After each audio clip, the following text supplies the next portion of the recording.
가난한 시대를 살아가는 부유한 그리스도인이란 책을 쓴 분이 계십니다. 이것이 진정한 기독교다라는 책도 썼는데, 유명한 신학자이자 저자인 로널드 사이더라고 하는 사람은 한 책에서 이렇게 말한 바가 있습니다.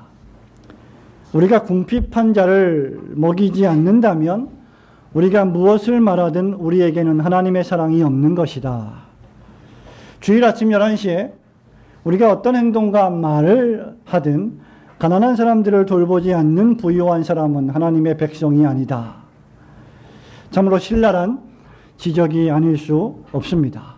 신자가 종교적으로 예배 행위에 참여한다 할지라도 우리의 돈으로, 우리의 물질로 어려움에 처한 사람들을 돌보지 않는다면 진정한 신자의 모습을 보이지 않는 것이라는 말입니다. 그러나 저는 정확하게 마찬가지로 이렇게 말할 수 있을 것입니다. 신자들에게 우리가 주일 아침 10시에 어떤 행동과 말을 하든 교회를 돌보지 않는 부유한 사람은 하나님의 백성이 아니다라고 말입니다. 오늘 성령 안에서 진리의 말씀으로 하나님을 향해 예배를 드릴 때 우리는 예배를 드릴 뿐만 아니라 찬송을 부르고 기도를 할 뿐만 아니라 우리의 물질도 연보라는 이름으로 하나님께 정성껏 드립니다. 장로교회 예배의 원리 가운데 하나가 기도와 성경 읽기와 시편 찬송과 설교와 성례와 그리고 헌금, 즉 연보가 포함되어 있습니다. 하지만 기독교 상담가인 제임스 dobson이 잘 지적했듯이 어떤 의미에서 하나님께는 우리의 돈이 필요하지가 않습니다.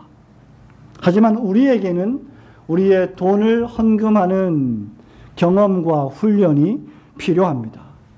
왜냐하면 여러분들이 하나님께 예배 시간에 드리는 헌금은 여러분들이 누구인지를 표시해주고 우리가 누구를 의존하고 있는지, 우리가 누구를 믿고 있는지를 분명히 증거해 주기 때문입니다. 뿐만 아니라 하나님께서는 우리가 하나님께 드리는 헌금으로 당신의 몸된 교회를 유지시켜 나가시며 기본적으로는 설교와 기도와 목양사역에 전무하는 설교자들의 생업을 책임지며 나아가서는 전도와 선교와 이웃을 사랑하는 구제 사역을 교회를 통하여 수행해 나가시기를 원하시기 때문입니다. 그런 방식으로 하나님의 나라가 확장되어지고 그런 방식으로 다가올 천국을 우리는 예비하는 것입니다. 전도, 선교, 구제, 이 모든 것들은 여러분들이 은밀하게 개인적으로도 할 수 있는 영역이지만 무엇보다도 성도는, 신자는 교회를 통하여 그 일을 해야 할 일들입니다. 그리고 그 일을 수행함에 있어서 성도는 절대로 인색하지 말아야 한다는 바울의 엄중한 권면의 말씀을 여러분은 잘 알고 있습니다. 오늘 본문의 말씀은 바울이 마게도니아 교회 교인들의 헌금 생활을 예로 들면서 지금 편지하고 있는 고린도 교회 교인들을 향하여 권면하는 말씀입니다. 그러면서 12절에 보면 너희가 할 마음만 있다면 하나님께서는 너희의 그 헌금을 있는 대로 그대로 받으실 것이다 라고 말합니다. 그렇기 때문에 무엇보다도 이 할 마음만 있다면 이 말이 의미하는 바는 헌금이라고 하는 것이 여러분이 가지고 있는 물질의 소유의 문제가 아니라 은혜를 입은 마음의 문제라고 하는 사실입니다. 8장 1절부터 4절 말씀을 우리 함께 읽기를 원합니다. 형제들아 시작. 형제들아 하나님께서 마게도니아 교회들에게 주신 은혜를 우리가 너희에게 알리노니 환난의 많은 시련 가운데서 그들의 넘치는 기쁨과 극심한 가난이 그들의 풍성한 연보를 넘치도록 하게 하였느니라. 내가 증언하노니 그들이 힘대로 뿐 아니라 힘에 지나도록 자원하여 이 은혜와 성도 섬기는 일에 참여함에 대하여 우리에게 간절히 구하니. 아멘. 고린도 교회 교인들에게 마게도니아 교회 교인들이 했던 풍성한 연보를 본받으라고 바울이 권면하고 있습니다. 사실 오늘날 우리 시대에 많은 교회들이, 많은 목사님들이 가장 하기 꺼려하는 설교 가운데 하나가 헌금 설교입니다. 그러나 바울은 꺼려하지 않았던 것을 우리는 기억해야 합니다. 8장의 말씀은 어려움을 당한 예루살렘 교회를 위한 구제 헌금에 관한 교훈의 말씀입니다. 예루살렘 교회는 여러분 잘 아시는 것처럼 수많은 이방 교회들의 모교회였고 선교사를 최초로 파송한 교회였고 그 선교사들을 통하여 온 유럽과 아시아에 복음이 전파됐던 놀라운 교회였습니다. 유대인들이 중심된 이 교회는 AD 41년부터 약 13년 동안 로마를 통치했던 글라우디오 황제 통치 시기에 극심한 기근이 발생했는데 그 결과 교회가 심각한 재정적 타격을 입게 되었습니다. 가뭄이 계속되고 경제가 어려워지고 먹고 사는 일이 힘들어지자 자연적으로 교회에 헌금하는 일들도 줄어들었던 것입니다. 그 결과 이방인 교회들이 중심이 되어 예루살렘 교회와 교인들을 위해 헌금을 모금했던 것입니다. 4절 말씀에 보면 이것을 가리켜서 성도 섬기는 일에 참여했다라고 기록하고 있는 것으로 보아 이 사람들은 이 일에 매우 적극적으로 동참했던 것으로 보입니다. 나아가 10절에 보면 고린도 교회 역시도 이미 1년 전에 이 일을 시작했고 동참했었습니다. 그러니까 예루살렘 교회가 만난 기근은 상당히 심각했던 기근으로 보입니다.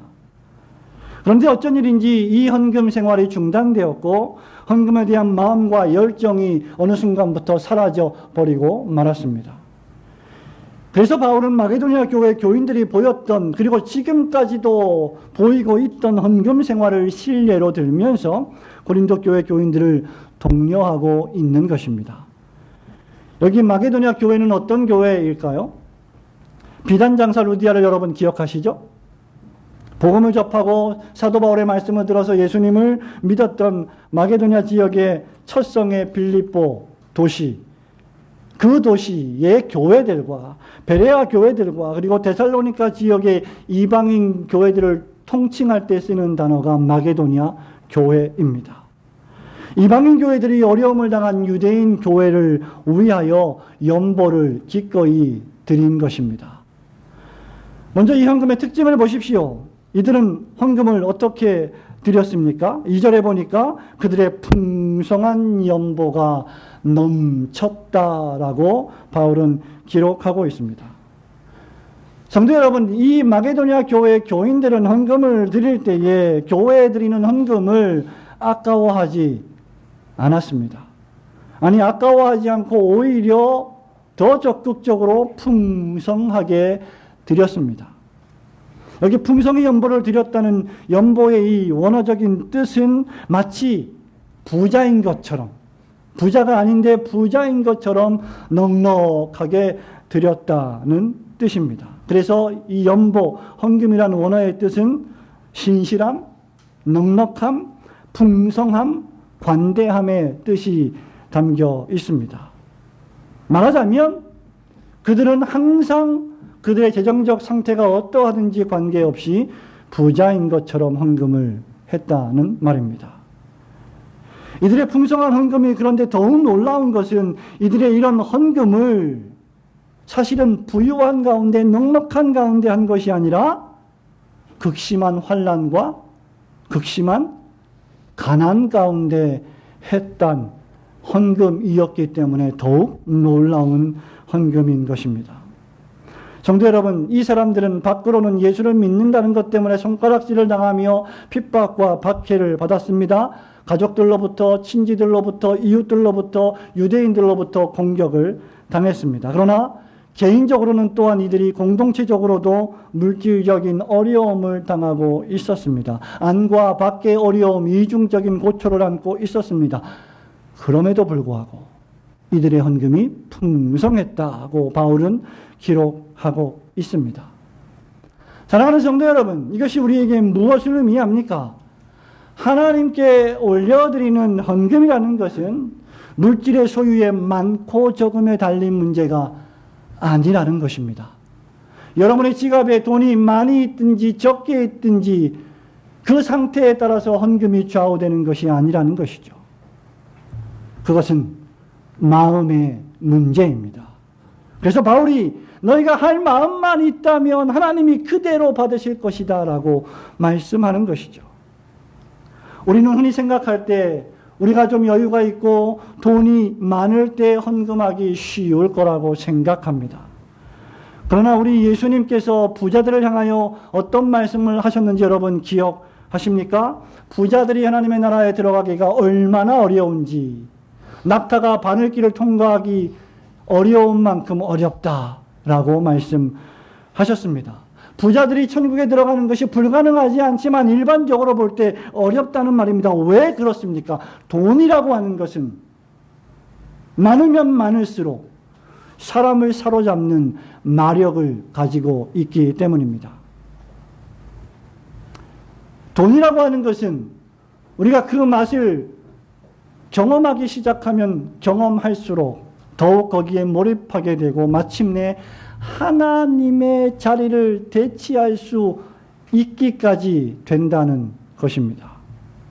누가복음 16장 13절에서 주님이 이렇게 말씀하십니다. 집의 하인이 두 주인을 섬길 수 없지 아니하냐? 혹 이를 미워하고 저를 사랑하거나 혹 이를 중히 여기고 저를 경히 여길 것입니다. 너희는 하나님과 재물을 겸하여 섬길 수 없느니라. 우리가 조심하지 않으면 우리도 모르는 사이에 어느 순간 돈을 하나님 자리에 올려놓을 수 있다는 것입니다. 이 말을 듣고 바리새인이 보인 반응이 무엇인지 아십니까?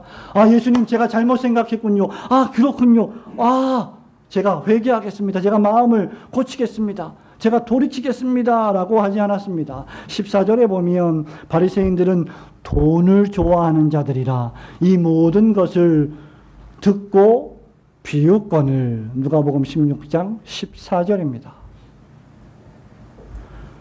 왜 바리새인들은 비웃었을까? 우리는 마태복음 6장 21절에서 우리 주님이 말씀하셨듯이 물질이 있는 곳에 그의 마음이 있기 때문임을 기억해야 합니다. 성도 여러분, 그렇다면 헌금은 여러분의 소유에 많고 적음에 있지 않고 변화받은 마음에 있는 것입니다. 신자의 마음이 예수를 믿는 믿음으로 변화되면 그 가치관도 변화되고 그의 물질관도 변화됩니다. 그러므로 예수를 믿고 마음이 변화되었는데 물질을 사용하는 가치관은 변화되지 않았다면 그것은 모순입니다. 예수를 믿고 죄 용서함을 받고 의인이 되었고 하나님의 나라를 사모하는데 돈에 대해서는 예수 믿기 이전처럼 똑같이 사용한다면 그는 실천적 무신론에 빠져 있을지도 모르는 일입니다. 마게도냐 교회 교인들의 헌금은 사실 그들의 마음이었던 것입니다. 아무리 돈이 많아도 마음이 없으면 그 돈을 쓰지 않습니다. 그렇지 않습니까? 여러분, 아무리 돈이 없다 하더라도 여러분이 누군가를 사랑하고 아끼는 마음이 있다면 빚을 얻어서라도 그를 도우려 하지 않겠습니까?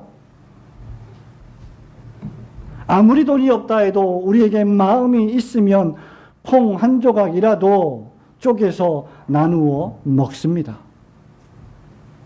마게도냐 교회 교인들이 이런 마음이 있었기 때문에 그들은 극심한 가난에도 예루살렘 교회를 기억하며 그들이 자신들에게 베풀어 주었던 은혜를 생각하며 풍성한 연보를 드릴 수 있었던 것입니다.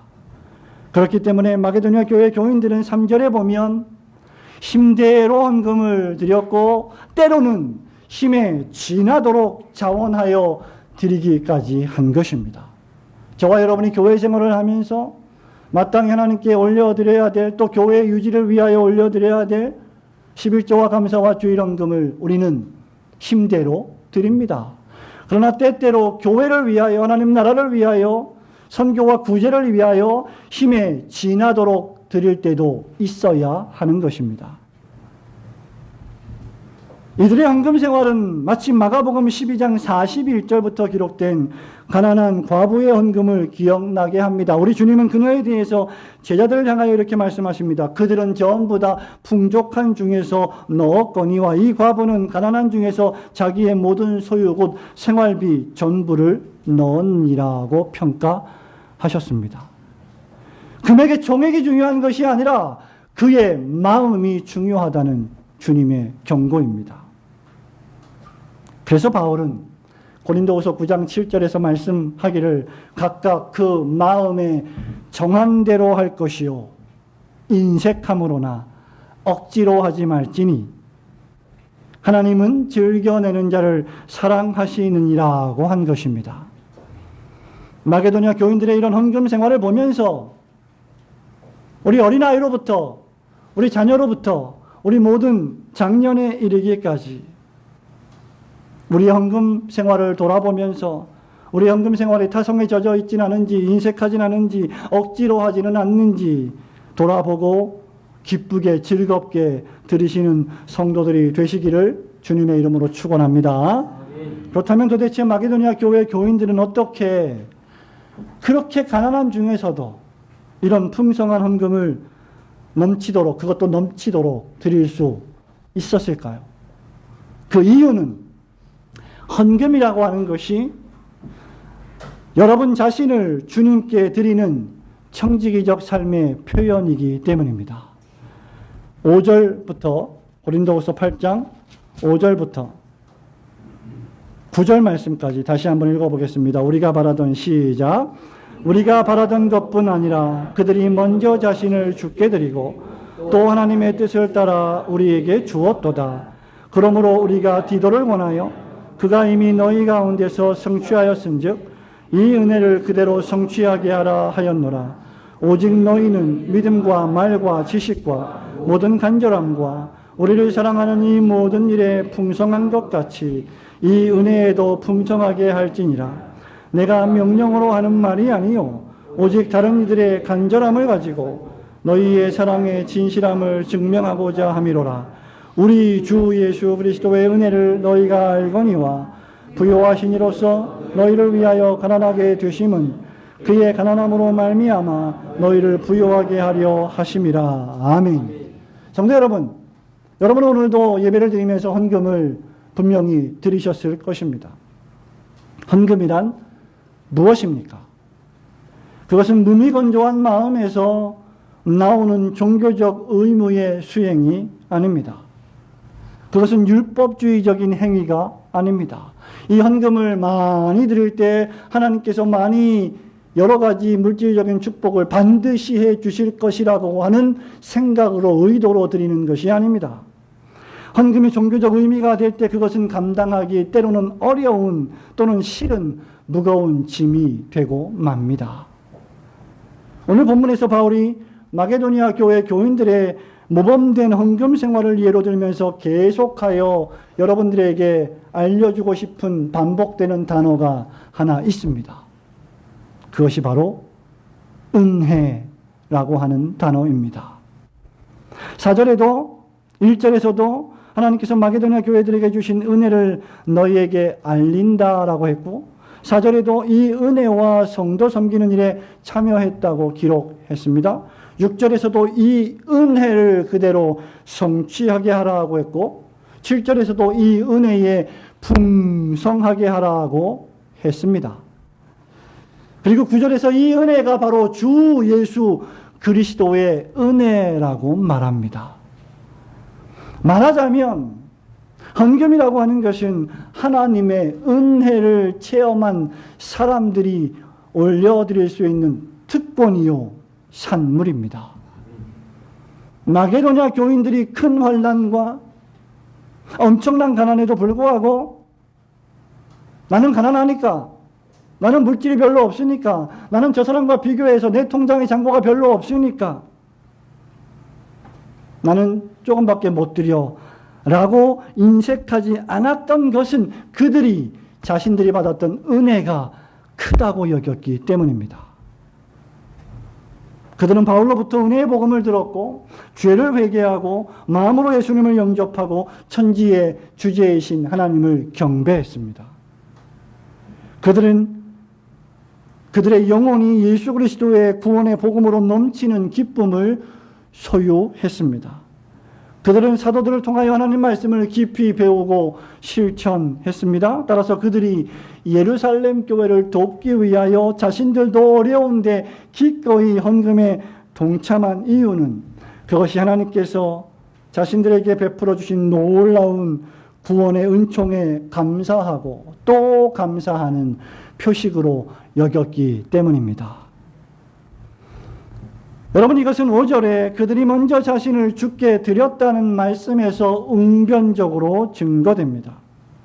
5절 말씀을 다시 보십시오. 우리가 바라던 것뿐 아니라 그들이 먼저 자신을 주께 드리고 또 하나님의 뜻을 따라 우리에게 주었도다 라고 쓰고 있습니다. 성도 여러분, 회개라고 하는 단어가 무엇입니까? 회개는 돌이키는 것입니다. 생각을 돌이키고 마음을 돌이키고 우리의 물질도 돌이키는 것입니다. 과거에 썩을 양식을 위하여 우리의 물질을 사용했다면 이제는 사람의 생명을 살리는 영생하도록 있는 양식을 위하여 우리의 물질을 사용하는 것이 바로 물질의 회개입니다. 우리의 마음이 회개했다면 그래서 우리의 지갑도 회개해야 합니다. 과거에 썩는 양식을 위해서 흥청망청 살았다면 이제는 나만을 위한 이기적인 삶으로 쓰지 아니하고 하나님의 나라와 주님의 몸된 교회와 성도들과 이웃들을 위하여 자신의 돈을 기꺼이 나눌 줄 알아야 합니다. 이것이 바로 존 웨슬레가 말한 지갑의 회개입니다. 마틴 루터는 회심을 이야기하면서 세 가지 회심을 말했습니다. 지성의 회심, 마음의 회심, 그리고 지갑의 회심입니다. 웨슬리와 루터는 이 모든 것들을 이야기하면서 9절에서 말하듯이 이것이 그리스도 예수를 본받는 삶이 되기 때문이다라고 생각했던 것입니다. 예수께서 어떤 분이십니까? 모든 것에 부요하신 생명의 원천이신 그 그리스도 예수, 모든 일에 부요하신 하나님의 아들께서 그 부요함을 기꺼이 버리고 이 땅에 낮게 임하셨습니다. 그 이유는 바로 여러분들을 부요하게 하시기 위함이었습니다. 그러므로 우리의 헌금의 행위라는 것이 바로 다른 성도들을 부요하게 하는 행위가 됨을 우리는 기억해야 합니다. 여러분, 이것은 마게도냐 성도들이 했던 헌금의 동기를 우리에게 나타내 줍니다. 이 사람들은 헌금을 할 때 뻐기거나 위세를 떨치거나 교만하거나 자신의 이름을 드높이 새기거나 도움을 받는 사람들에게 은연중에 군림하거나 영향력을 끼치기 위하여 헌금한 것이 아닙니다. 그들은 자신들의 주인에게 모든 것을 드린 자들이었기 때문에 헌금도 마땅히 드린 것입니다. 그 극심한 가운데에서도 그들에게 허락한 물질이 하나님의 손으로부터 나왔다는 것을 굳게 믿었기 때문에 기쁨으로 그것을 하나님께로 돌려드린 것입니다. 말하자면 그들은 자신의 몸과 영혼과 전 존재가 하나님의 것임을 믿었기 때문에 기꺼이 지갑을 열어서 풍성히 헌금을 했고 넘치도록 그 헌금이 풍성했던 것입니다. 성도 여러분, 신자에게 있어서 주인은 누구십니까? 내가 아니라 하나님이십니다. 믿으시기를 축원합니다. 신자의 물질과 소유와 심지어 목숨까지도 여러분 자신의 것이 아니라 하나님의 것입니다. 우리는 기껏해야 그것을 관리하는 청지기일 뿐입니다. 여러분의 자녀들조차도 여러분의 것이 아니라 하나님이 주신 태임을 우리는 기억해야 합니다. 그래서 사도 베드로가 베드로전서 4장 9절부터 뭐라 말하는지 우리는 새겨 들어야만 합니다. 서로 대접하기를 원망 없이 하고 각각 은사를 받은 대로 하나님의 여러 가지 은혜를 맡은 선한 청지기 같이 서로 봉사하라. 만일 누가 말을 하려면 하나님이 하시는 것처럼 하고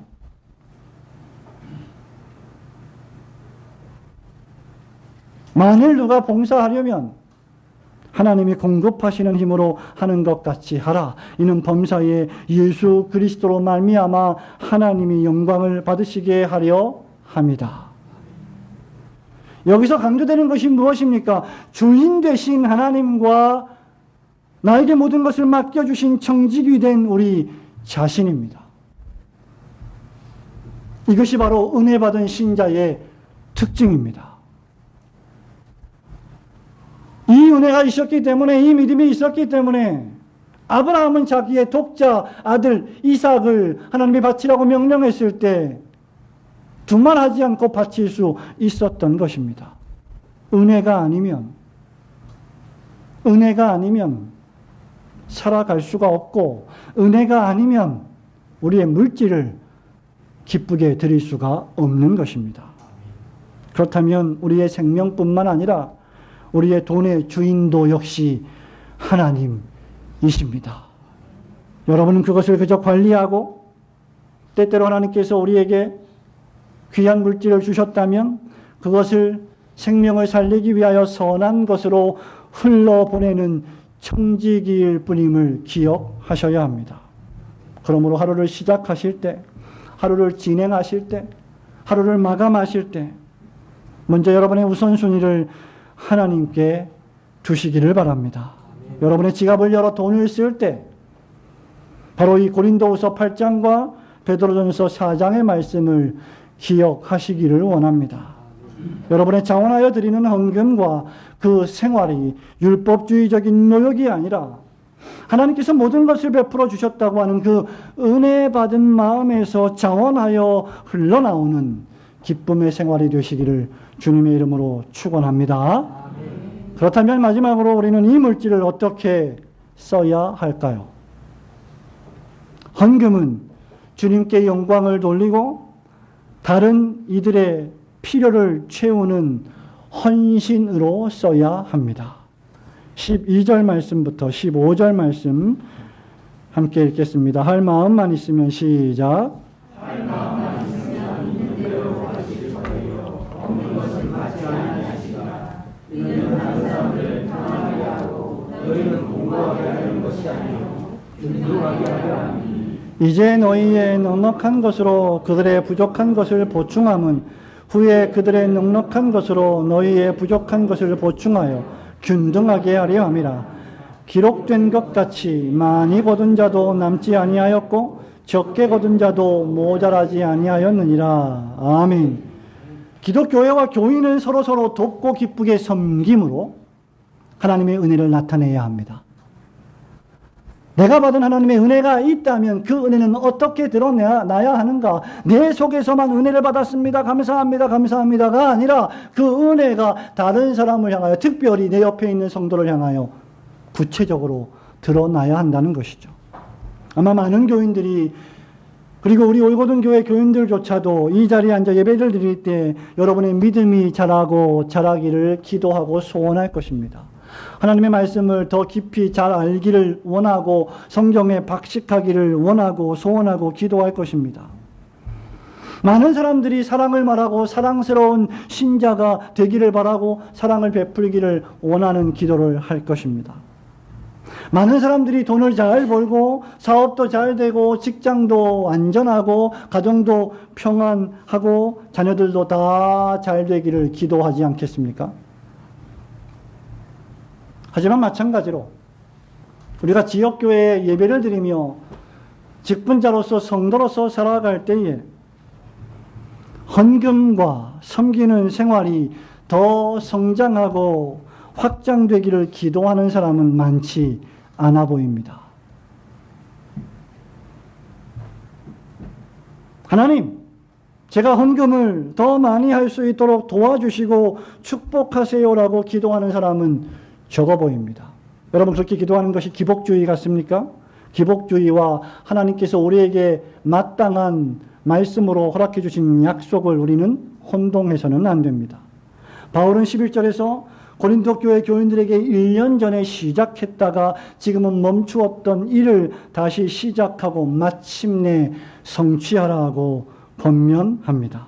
그리고 그것을 완성하라고 명령합니다. 여러분 그것은 헌금의 액수나 크기가 아니라 자원하는 마음이라는 것이죠. 그래서 12절 말씀에 얘들아 너희가 할 마음만 있다면 하나님은 그것이 무엇이든지 기쁘게 받을 것이다 라고 말한 것입니다. 마게도냐 교인들의 헌금을 예로 들 때도 그들의 헌금의 총액이 아니라 자원하고 넘치게 드리는 마음의 동기를 더 중요하게 소개한 것입니다. 성도 여러분, 하나님께로부터 받은 은혜는 그저 형이상학적이고 추상적이고 철학적이지 않습니다. 그것은 구체적인 것입니다. 13절, 14절, 15절에서 이것은 베푸는 일과 섬김을 통하여 교회와 성도들이 균형 있고 균등하게 자라가게 하시기 위한 하나님의 섭리입니다. 이 말씀을 들으면 사도행전 2장 42절부터 47절 말씀이 생각나지 않으십니까? 그러므로 은혜를 받은 자라면 마땅히 베풀어야 합니다. 물론 가정경제가 파탄이 날 정도로 자기 가족은 돌보지도 않고 그래서 가족 구성원이 그로 인하여 고통을 당할 정도로 시험을 당할 정도로 해서는 안 될 것입니다. 그럼에도 불구하고 성경은 우리에게 힘대로 하되 힘에 지나도록 하라고 권면하고 있음을 기억하십시오. 우리 주위에 어려운 성도가 있고 우리 주위에 어려운 교회가 있다면 신자는 또 우리 교회는 마땅히 그들을 도울 줄 알아야 합니다. 마게도냐 교인들이 극심한 가난 가운데서도 풍성한 헌금을 들여서 이웃 교회들을 돌보고 교인들을 섬겼다면 보다 더 넉넉한 형편에 있는 고린도 교회와 교인들은 두말해서 무엇 하겠습니까? 지금 바울은 14절에서 고린도 교회 교인들에게 너희의 넉넉한 것으로 그들의 부족한 것을 보충하라고 권면합니다. 적지 않은 시간 동안 제가 목회를 하면서 경험하는 아주 불편한 마음 가운데 하나는 부자인 교회는 너무나 부자고 가난한 교회는 너무나 가난하다는 것입니다. 그리고 그 앞에서 아무것도 할 수 없는 절망스러운 현실을 보고 또 절망하며 기도하게 됩니다. 할 수 있는 것은 기도밖에 없다는 생각이 듭니다. 넉넉한 교회는 부족한 교회를 돌볼 줄 알아야 합니다. 그것이 물질이든 그것이 말씀이든 그것이 성경의 정신이고 그것이 바울의 권면이기 때문입니다. 이로 볼 때 고린도 교회의 재정적 형편은 꽤 괜찮았던 것으로 보입니다. 그러니 고린도 교회 교인들은 더욱 헌금 생활에 충실해야 했던 것이죠. 그리고 그 헌금은 고린도 교회의 어려운 사람들뿐만 아니라 예루살렘 교회의 어려운 성도들에게까지 확장해서 흘러 넘쳐야 할 것이었습니다. 예루살렘 교회가 어떤 교회입니까? 이방인 교회들을 향하여 선교사를 파송하고 이방인 교회들이 시작되었던 모교회가 아닙니까? 예루살렘 교회가 없는 빌립보 교회를 상상할 수가 있겠습니까?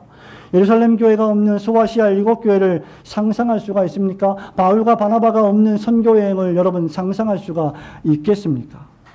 그러므로 그런 교회를 돕는 것은 너무나도 당연한 일입니다.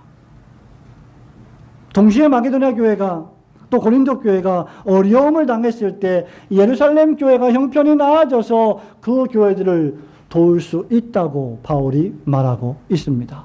이것은 개인에게도 똑같이 적용되는 것입니다.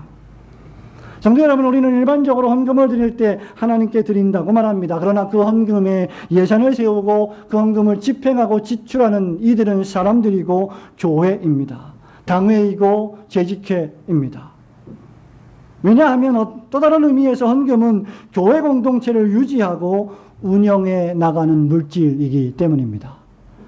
따라서 헌금 생활에 모든 성도들이 한 명도 빠짐없이 마땅히 동참해야 할 것입니다.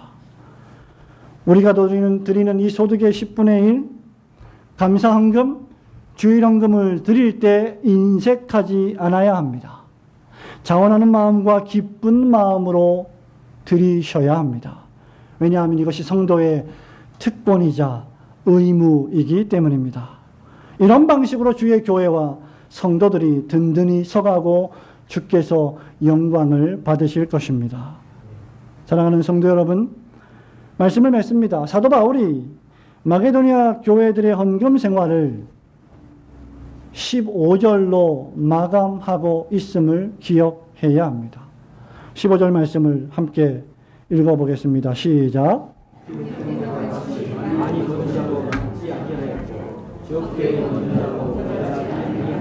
여러분, 15절 말씀은 마게도니아 교회의 헌금의 결과이자 구약 출애굽기 16장에 기록된 만나 이야기입니다. 많이 거둔 자도 남지 않았고 적게 거둔 자도 모자라지 않았다. 고린도 교회 교인들아, 이것을 기억해야 한다는 말이죠. 만나가 무엇입니까? 이스라엘 백성이 애굽을 탈출해서 광야를 지날 때 먹을 것 때문에 양식을 구하기가 어렵자 하나님께서 신비하게 하늘에서 뿌려주신 양식입니다.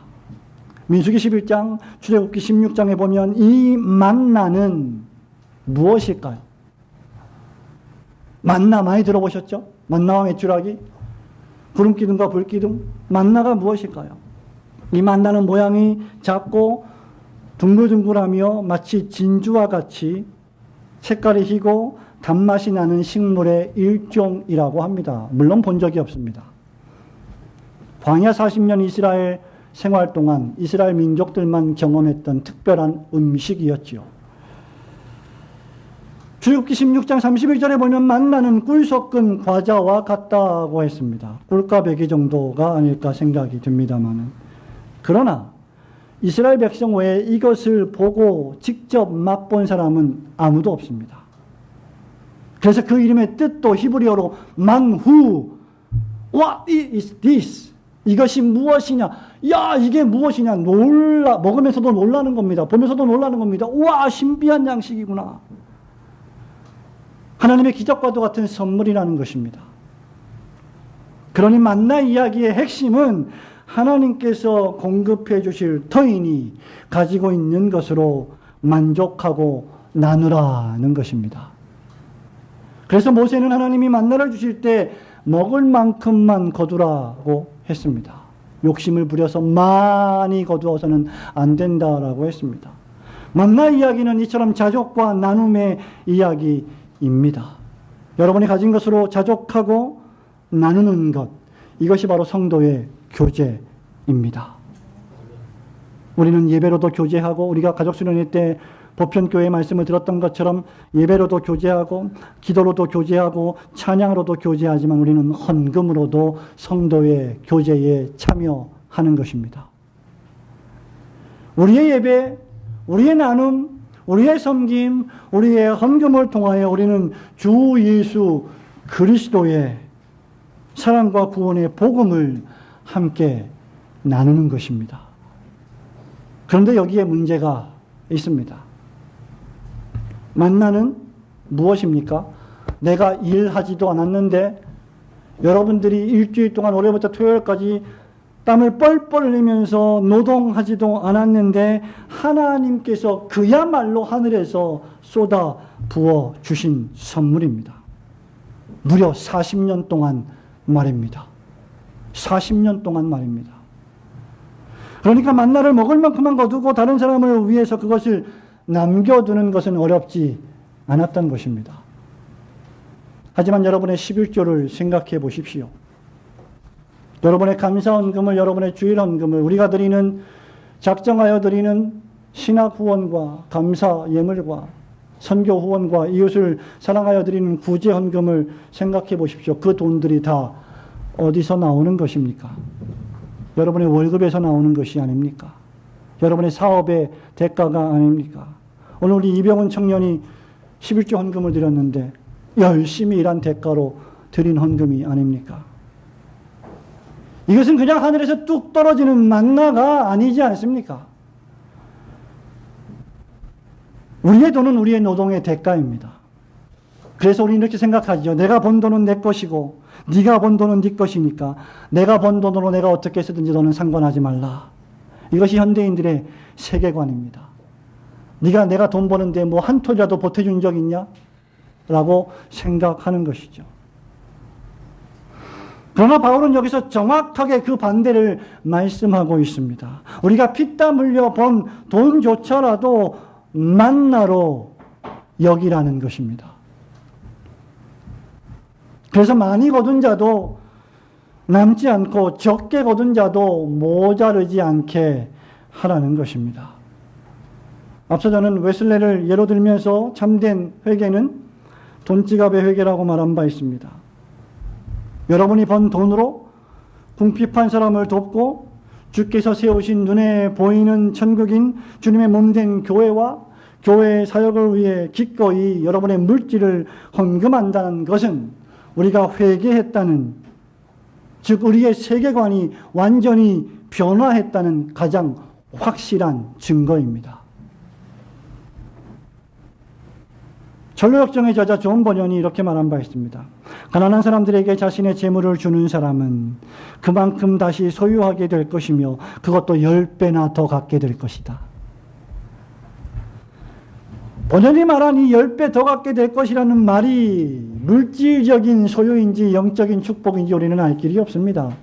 물질적인 소유면 더 좋겠다고 생각하실 분도 계실 것입니다. 확실한 것은 자신의 재물을 나누는 사람에게 하나님께서 말로 다 할 수 없는 은혜를 베푸신다는 것입니다. 그래서 바울은 4절에서 헌금을 이 은혜와 성도 섬기는 일로 묘사하는 것입니다. 사랑하는 성도 여러분, 지난 올고든 교회를 4년 동안 섬겨오면서 여러분은 예배를 드리며 헌금으로 교회를, 하나님 나라를, 성도들을 섬겨왔습니다. 그리고 그런 섬김이, 그런 나눔이 더욱더 올고든 교회를 든든히 섬기고 나아가 다른 교회와 성도들까지 섬기고 나눌 수 있는 요셉의 창고로 성장하기를 주님의 이름으로 축원합니다. 아멘.